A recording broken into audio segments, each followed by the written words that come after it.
Është nder dhe përgjegjësi e madhe që sot të fillojmë punën në këtë legjislaturë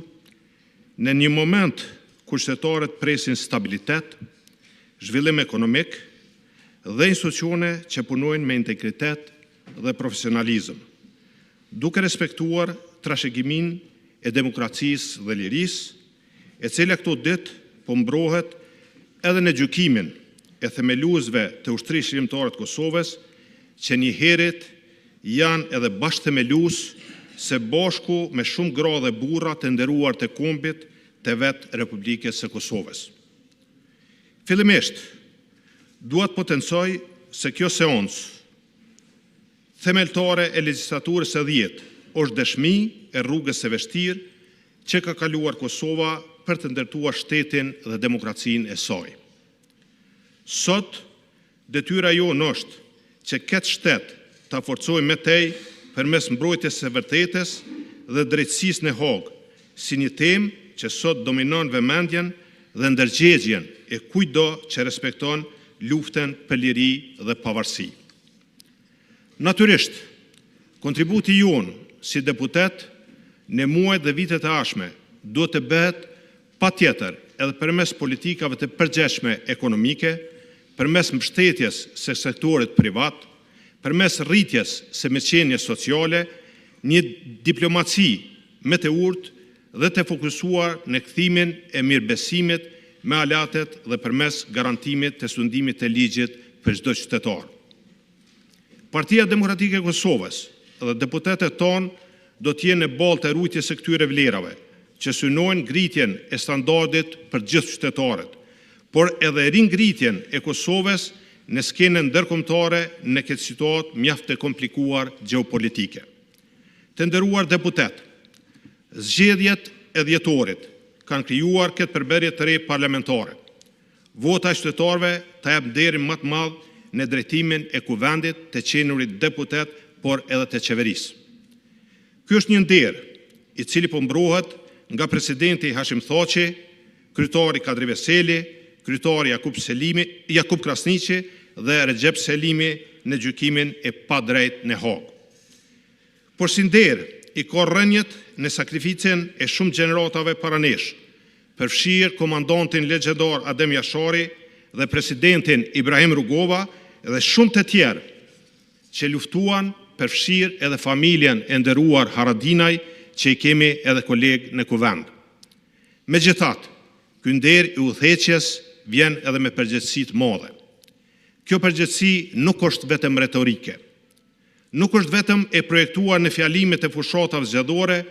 dhe postimeve në rrjetet sociale që fatkeqësisht shpesh kanë devijuar në polarizime shoqërore. Përgjegjësia që presim ne si PDK, por jam i bindur edhe gjithë qytetarët tonë, aleatet dhe dashamirët e Republikës së Kosovës duhet të përkthehet në disa pika thelbësore që po i numëroj këtu shkurtimisht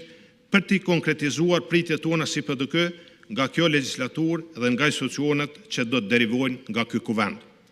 Të nderuar deputet, presim përgjegjësi për respektimin e kushtetutës, si mishërim i demokracisë dhe të drejtave të gjithë qytetarëve, pa dallim partijak, pa dallime politike, etnike, gjinore. Fatkeqësisht, të gjithë ne kemi përjetuar situata të pakëndshme si qytetar, por dhe të rrezikshme për rujtjen e arkitekturës e demokracisë, sepse viteve të kaluara me 10 herë ky kuvend ka aprovuar ligje që janë shpallur jo kushtetuese. Jam këtu t'ju garantoj se Partia Demokratike e Kosovës do të vazhdoj të jetë gardiane kushtetutës dhe do të rezistoj çfarë do tendence që mohon germen dhe frymen e kushtetutës. Së dyti, Partia Demokratike dhe shpresoj të gjithë deputet e pozitës dhe opozitës do të bashkohemi të ndihmojmë pa mdyshje, pa politizime, pa ekivoke, betejën për drejtësinë dhe të vërtetën që po zhvillohet në Hagë. Me këtë rast, ftoj të gjithë kolegët dhe të gjithë liderët institucional dhe partijak të jemi së bashku me 17 shkurt në moshin gjithë popullor drejtësi jo politik, si veprim minimal dhe modest të ngritjes së zërit tonë. Kuvendi dhe qeveria ardhshme ka obligim të bëjë maksimumin që kjo mbrojtje e drejtësisë të përkthehet në veprime konkrete. Së treti, Partia Demokratike beson fuqimisht se demokracia në Kosovë është ndërtuar të shprehem teknikisht e dizajnuar për të ndërtuar konsenzus dhe bashkim forcas në çështjet thelbësore për funksionimin e shtetit. Kërkohet konsensus i gjerë edhe për zgjedhjen e presidentit, për marrëveshjen ndërkombëtare, për institucionet pavarura dhe gjyqtar të gjykatës kushtetuese. PDK herën e fundit e ka udhëhequr me qeveri para më shumë se një dekade, por Partia Demokratike gjithmonë i ka ndihmuar edhe parti tjera të udhëheqin qeverinë të kaluarën, si edhe ka ndihmuar edhe qeveritë e tashme në detyrë të kalojnë marrëveshje ndërkombëtare.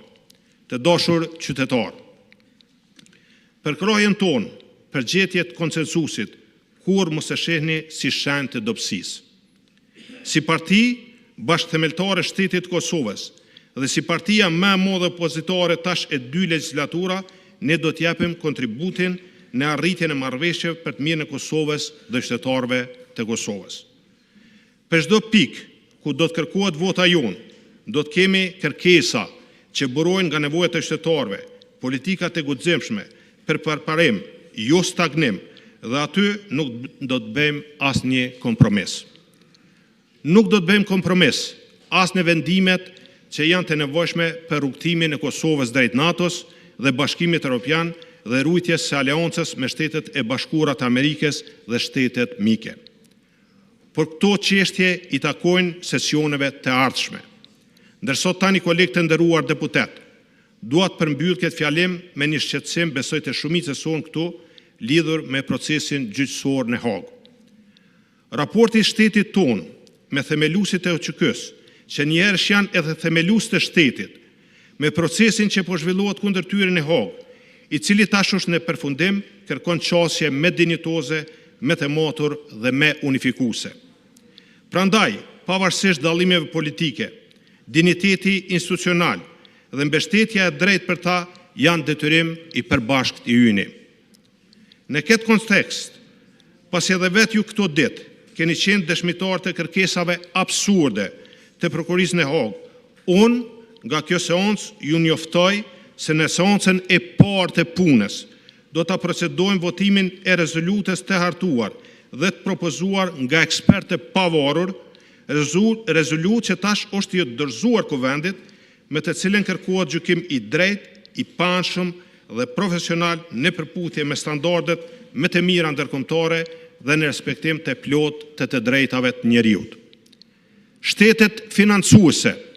dhe mbështetëse të dhomave të specializuara të Kosovës në Hagë duhet të respektojnë marrëveshjen me Republikën e Kosovës, që gjykata të operojë në bazë të ligjeve dhe kushtetutës së Republikës Kosovës, e cila në brendi i ka të gjitha standardet më të mira ndërkombëtare. Shtetet financuese dhe mbështetëse të dhomave të specializuara të Kosovës do të marrin përgjegjësi nëse shkelen këto të drejta. Për këtë rezolutë pres kemi përkrahjen e të gjithëve. Duke pasur parasysh që ky është një moment që kërkon unitet politik, ne sot do të përmbahemi nga debati parlamentar për programin e qeverisë, sepse mendoj që qeveria në një të ardhme do të sjellë programin para deputetëve, i cili do të ka mundësi që të diskutohet këtu në këtë kuvend. Përndryshe, e ndëgjova me vëmendje ekspozin e Zotit Kurti, është me shumë premtime, ka çështje që nuk janë të kostume, nuk kanë bazë ka do të financohet, është e saktë që janë rrit eksportet,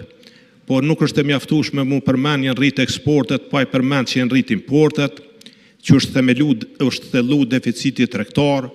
që shumë indikator financiar dhe makroekonomik nuk janë trendin e duhur, që likuiditetin sektorin bankar është do ditë u zvoglu, se rezultat i zvoglimit të likuiditetit janë duke u rritur edhe normat e interesit, sigurisht se borxhi i brendshëm mes ndërmarrjeve paraqet një çështje shumë serioze, çështjen e lëvizjeve demografike duhet me kuptu si shumë drejt, përndryshe Kosova po zbrazet, si rezultat i zvoglimit e natalitetit dhe migracionit, po besoj që këtu do të kemi mundësi që do t'i diskutojmë detajshëm në seancat e radhës. Dhe si Parti Demokratikës Kosovës, do të mbështesim çdo iniciativë që është në interes të qytetarëve dhe të shtetit. Por njëkohësisht, këtu në kuvend, në shesh dhe kudo, para qytetarëve do të mbrojmë interesin publik dhe shtetëror të Republikës Kosovës. Faleminderit.